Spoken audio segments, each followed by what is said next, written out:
Hey everyone, this is Mr. Bear and thanks for tuning into this video. Today we are going to be discussing how in the early 1960s, the United States and the Soviet Union came within milliseconds of complete nuclear annihilation during an event known as the Cuban Missile Crisis.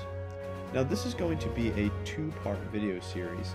The first part will end with you advising Kennedy on what to do in the Cuban Missile Crisis. The second part will tell you whether you made the right choice and how the Cuban Missile Crisis ends up. So, let's get into it.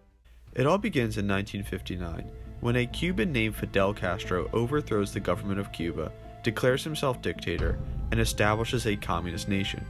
When he took over, thousands of Cubans left the country and settled in Miami, Florida.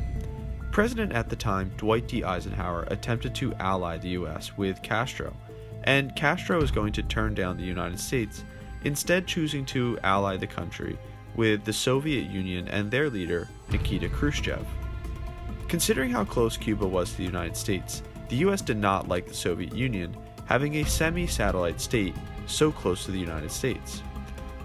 In response to the Soviet aggression, Dwight D. Eisenhower and the CIA trained Cubans living in Miami to lead an invasion of Cuba to overthrow Castro.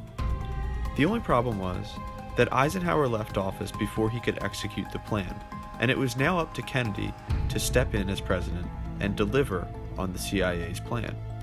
Kennedy agrees to finish what Eisenhower and the CIA started, hoping to take a strong stance against communism. The invasion, called the Bay of Pigs invasion, occurred on April 17, 1961, when a CIA-led force of Cuban exiles attacked Cuba at the Bay of Pigs.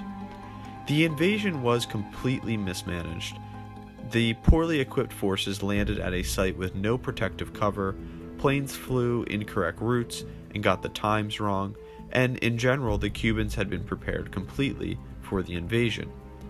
All but 300 of the 1,400 invaders were killed or captured. Not only did the Bay of Pigs invasion fail, but it actually strengthened Castro's position in Cuba. It also turned many Cuban Americans against Kennedy.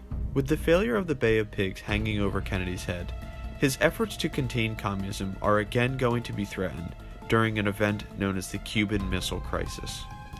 In August and September of 1962, U.S. intelligence, flying U-2 spy planes over Cuba, discovered that the Soviet Union was building nuclear missile sites in Cuba, apparently to protect Castro from another American invasion like the one during the Bay of Pigs.